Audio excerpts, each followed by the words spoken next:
All right, welcome back. This is usually called Algebra 2, and we're talking about compound interest to get started. Let's talk about that equation. So our equation is A equals, this is our amount, of course, if you want to know what all these mean. Amount equals the principal times 1 plus the rate over the number of times compounded times the number of times compounded multiplied by years. So we just have all these things expressed. A is the amount you get at the end. P is the principal that you start with. 1 is just you're maintaining the amount. And R here equals the rate in percent. And this can be positive or negative. If you had, if you had a 5% growth, the rate would be 5. But wait a minute.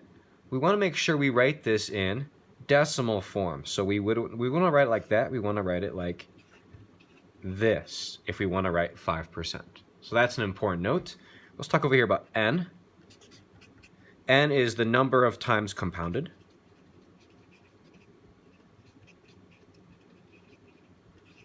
And that by compounding I mean take interest. If you owe someone money, especially a bank or a credit card, they will compound your interest a certain amount of times per year, and then they just assess how much interest you owe on that principal that you took out a loan. So number of times compounded, and we're going to use the reference per year. And of course T then becomes, this is the number of years. So now we have everything we need to take on a compound interest problem.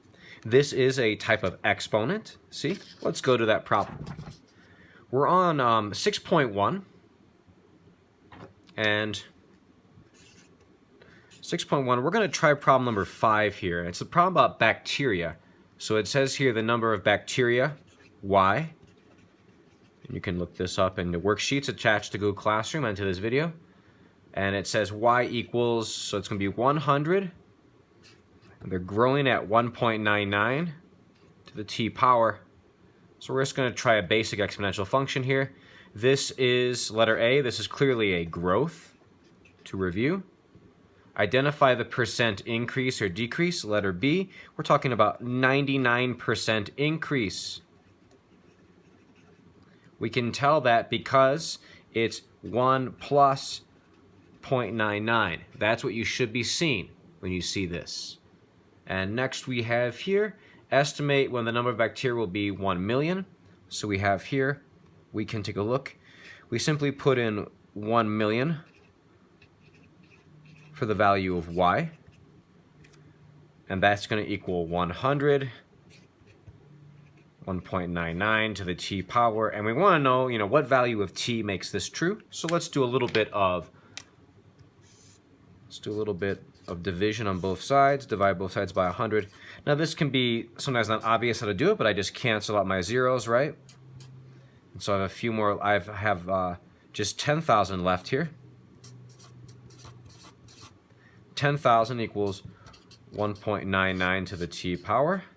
And you can estimate here with your calculator. That's one way to do it. I mean, this is just basically 2, so we can say 2 to, when does 2 reach 10,000? Let me zoom in my phone here. This is one way of doing it. So let's say 25. No, way too much. So let's do 2 to the 20. Okay, 100,000, too much still. Let's do 2 to the 16th. Okay, 65,000, let's do 2 to the 12th. 4,000, so let's do 2 to the 14th. Let's do 2 to the 13th. Okay, so it should be between 13 and 14, should be the number of hours we're looking for. So T is about 13.5 or 13 to, let me zoom out so you can see that. It's about 13.5. Now you could have taken the log on both sides, but we can cover that in another video. Let's go to something new now. Let's talk about the letter E. So, pardon me, before we do that, let's take on a few compound interest problems. This is problem 6 and 7 from 6.1. Jumped ahead there too much. It says here we have a rate of 2.25%, and we're compounded. That's a long word. I'm going to use comp in the future. Quarterly. So that means that n equals 4, because we're quarterly means 4 times per year. Okay, let's talk about our other values. We know that P, they say, is $12.50. No problem. That's money. Put a little. Perfect. What else? And they want to know how much when our time is 5 years. No problem. So we know it's A equals P times 1 plus, R over N to the NT. And we just plug all this stuff in. So our principal is $12.50. And it's going to be 1. Remember, R has to be written as a decimal. Whoops, let's get that right. So it's that. Has to be entered in here. So it's 1 plus 0.0225 divided by 4. And this is going to be to the NT power. So it's going to be 4 times 5 here. So you can just plug this all into a calculator. And if you want to, you can see how I enter it, because how you enter this will be very important. So we do 1250 times, and I'm just going to do 1 plus. You see how I enter it all there. 0.0225 divided by 4. Close parentheses. Take this to the 20th power, because 4 times 5. Hit enter. So it looks like it'll be $1,398, and let's do about 40 cents. Let me zoom out so you can see that. So that's our answer there. And this is not unexpected. We do expect to earn some money over this time. And so that's our answer for compound interest. Now, what happens, let's say I compound it, though, infinity. Not 4 times, but infinite times. That would change things, wouldn't it?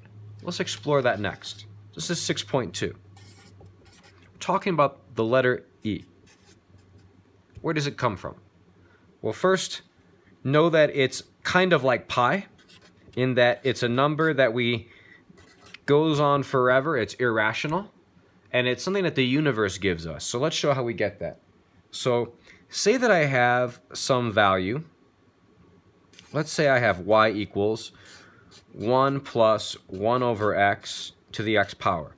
Do you see how similar this looks to the interest formula? So we're just seeing here, we're just representing the number of times compounded as x, and we're just going to treat it as a 1-year issue. Well, what would this go to? Say x got bigger and bigger, and I'm chasing infinity. Let's do a few test values. So let's try when x is 10 to the first. What value do we get? I'm going to make a little table here. When x is 10 to the first, well, it's just going to be 1 plus 1 over 10 to the 10th power. You see how this works. I'm going to find that value really quickly in my calculator.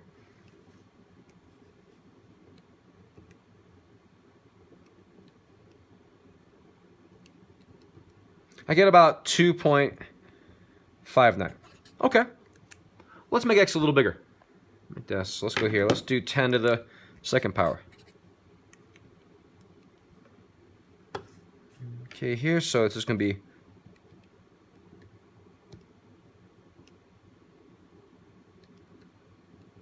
I get about 2 point, and right away I almost get the answer. I get 2.70 ...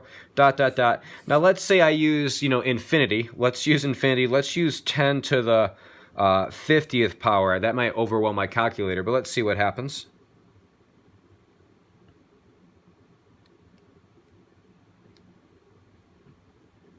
It's going to be really big, so it's going to be mostly just,